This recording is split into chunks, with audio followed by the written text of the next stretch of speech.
Should I tell like that? I already started. Oh, hi guys. Today we're going to be learning 9.4, multiplying special cases.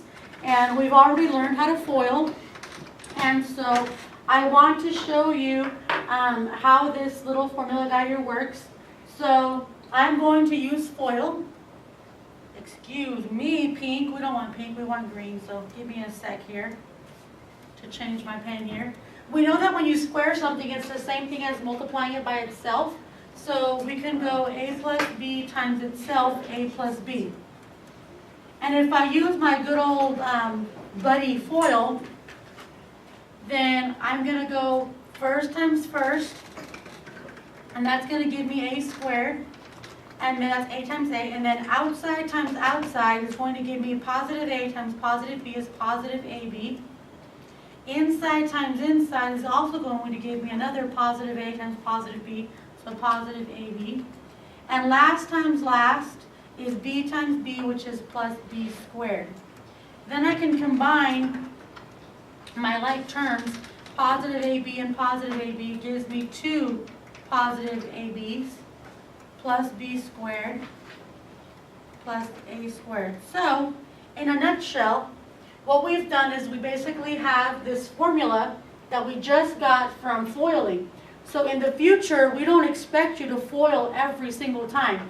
We expect you to use the formula to trust that it works. So recognize whenever you have a binomial, which is basically 2 terms, squared, that's when you're going to use this formula. Anytime you have a plus b quantity squared, you're going to have a squared plus 2ab plus b squared. Okay, and maybe you're still kind of confused about that right now, but as I show you the examples, it will begin to make sense. The other formula we have is a minus b squared. Again, it's a square of a binomial. That's the name of this formula. So basically, you're squaring a binomial. So you have a binomial, 2 terms, and you're squaring it. So it's called the square of a binomial. But again, it means that you multiply a minus b by itself, or to itself, and you get that little guy.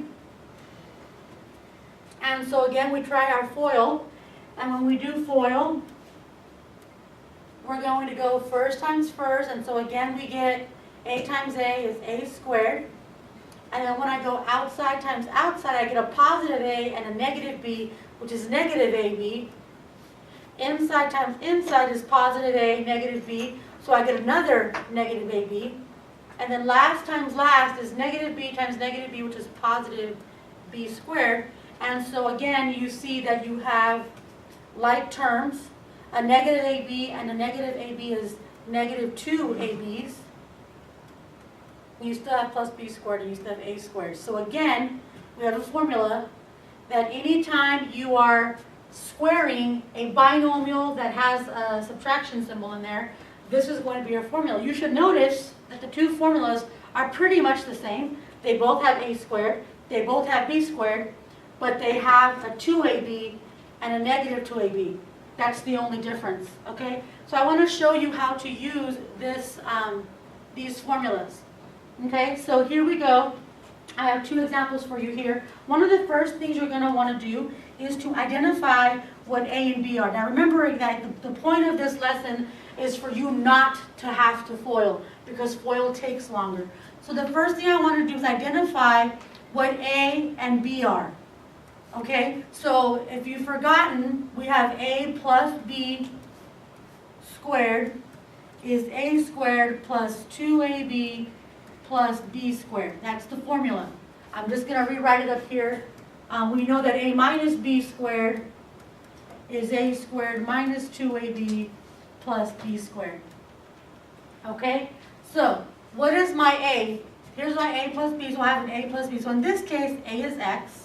And b is 7. Okay? So what I do now is I basically follow the formula.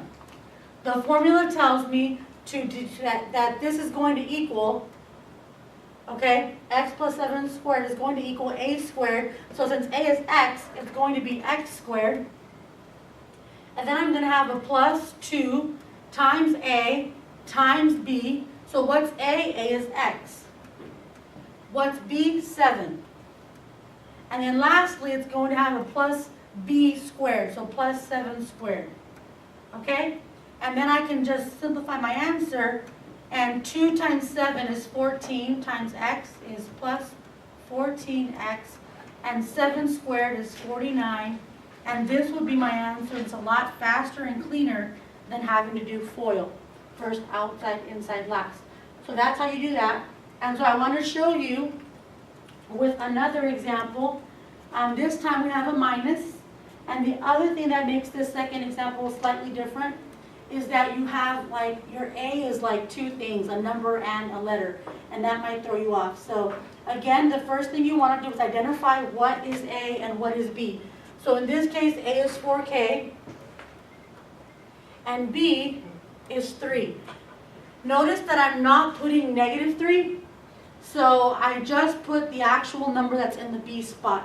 The negative will take care of itself in the formula. That's why this is negative, because of that negative. So don't put a negative here in the 3. You just put +3 there. And then we do it all over again. According to our formula, we give A squared. And this is where people sometimes make mistakes. So I'm going to show you here. We're going to take A is 4K. So we're going to square that. And you have to square both the 4 and the K. All right, so I use parentheses there. Then we're going to have a minus this time because it's a minus in here. And we'll have 2 times A, which is 4K, and then times 3, which is B, and then plus B squared. And then we can go back and simplify our answer. 4 squared is 16. K squared is K squared.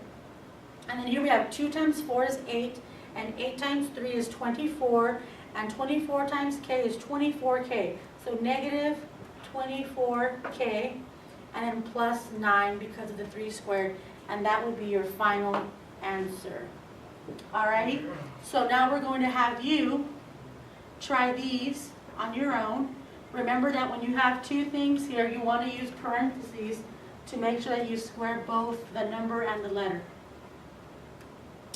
Also, we can use these formulas to do some mental math. A lot of us probably have no idea what 51 squared is because it's weird. But we do know what 50 squared is because 50 is just a factor of 5 and 5 squared is 25. So we can actually rewrite the 51. Instead of it being 51, we can say that it's 50 plus 1 and then square that. And when you do that, you can see how we're going to end up with a situation where you have A is 50 and B is 1. Now remember, we don't want to use the calculator. Obviously, you could just type this into the calculator, but we're trying to use mental math. So A is 50 and then 1 is B. And so we're going to use our formula again. And just in case you've forgotten, I'm going to keep writing this up here so we can refer to it. We have that guy, and also I'll write A minus B quantity squared equals A squared minus 2AB plus B squared. Okay? So A is 50, B is 1. This is addition, so I'm going to use this formula.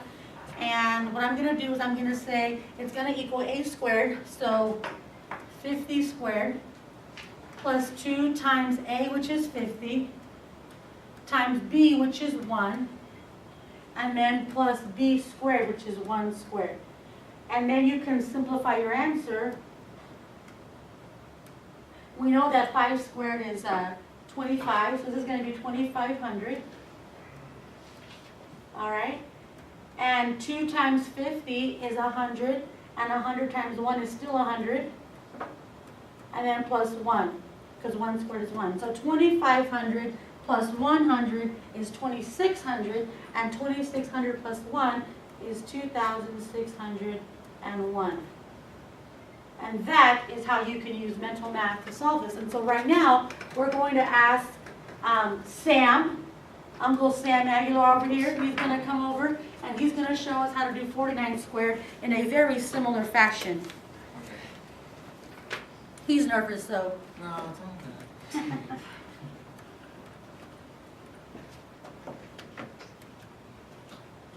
So notice that he's doing a subtraction because 49 is 50 minus 1. And we have the same values for A and B.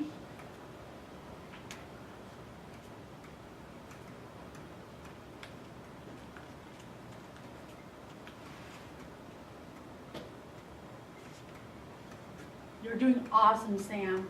Thank you. The only difference with what Sam's doing is that he has a minus 2AB, where I had the plus 2AB. So we've got 50 squared is 2,500. And this time, instead of plus 100, we got minus 100, and then plus 1. So 2,500 minus 100 is 2,400. And then 2,400 plus 1 is 24,000. And that is how the cookie crumbles. Thank you, Sam. So, there you go. Now you can try these 4 puppies. Remember, you want to pick numbers that are convenient. So like in this case, I would pick a 30 because 30 plus 1 is 31. This one would be 30 minus 1. And then you can kind of figure out what these two would be. So, now we move on to the difference of 2 squares. One of my personal favorites. This is unlike the square of a binomial because in the square of a binomial you have a plus b and a plus b. Or you have a minus b and a minus b. In this case you have one of each. They're opposites, plus and minus. It doesn't matter which order they're in. If it's a minus b and then a plus b, it doesn't matter. But if you have one of each, then you have a whole different ball game. But again, I'm going to show you the formula first by using FOIL. So we know from our foiling methods that we have first times first is a times a is a squared. And then outside times outside is positive a, negative b. So you get negative ab. Inside times inside is positive a, positive b. So you get a positive ab. And then last times last is positive b and negative b. So a negative b squared. And then when you combine your like terms, in this case, see in the binomial case, we kept doubling up. We had 2 positive ABs or 2 negative ABs. But in this case, we have a negative AB and a positive AB. So when you have opposites like that, they just cancel. And all you're left with is a squared minus b squared. And that is the formula. Okay? So you have, whenever you have one of each, the formula says to do a squared minus b squared. But again, you're going to have very similar problems. We're just going to be using these little guys. So what I will do is I will put up here the formula. Whenever you have a minus b and a plus b, the formula says that it's going to be a squared minus b squared. Okay? So again, like before, our goal here is going to be to identify what a and b are before we get started. But you'll notice here that we have t cubed minus 6 and t cubed plus 6, so they're opposites of each other. They have the positive and negative. So for a, I will identify that as t to the 3rd power.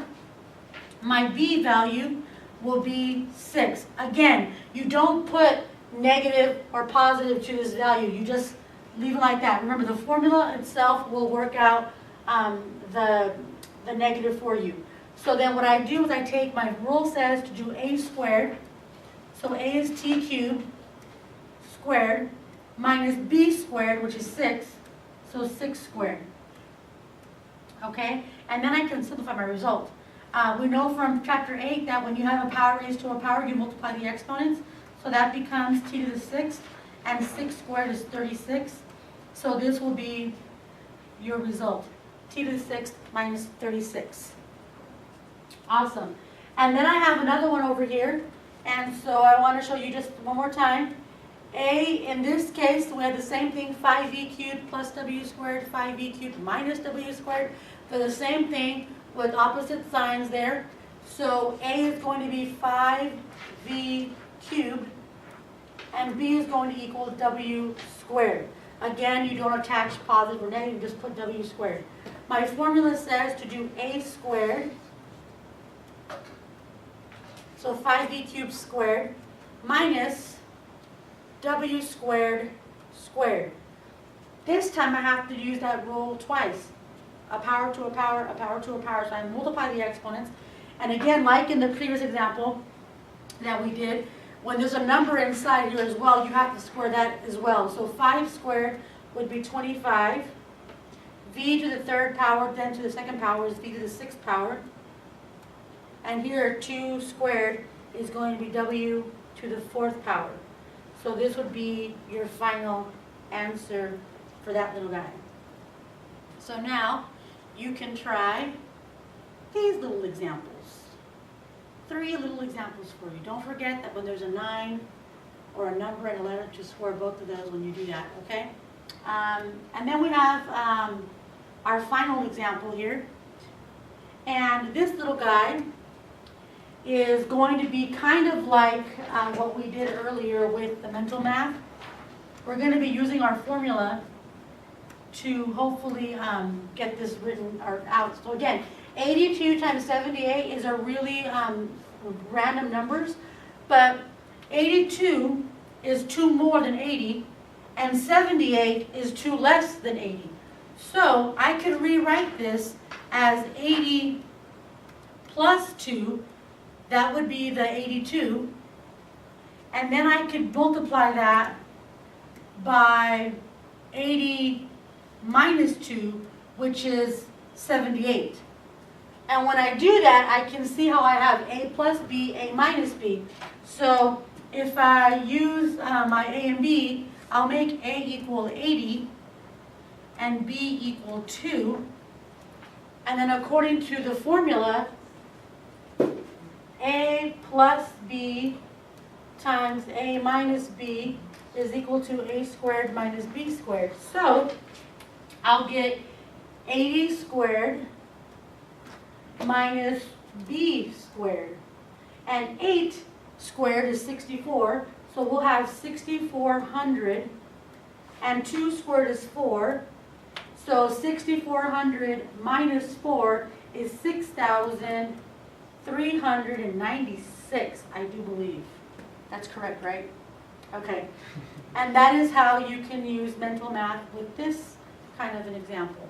So now you can try these little guys, and then once you've done that, you will have completed this assignment or this lesson. So we'll see you in class.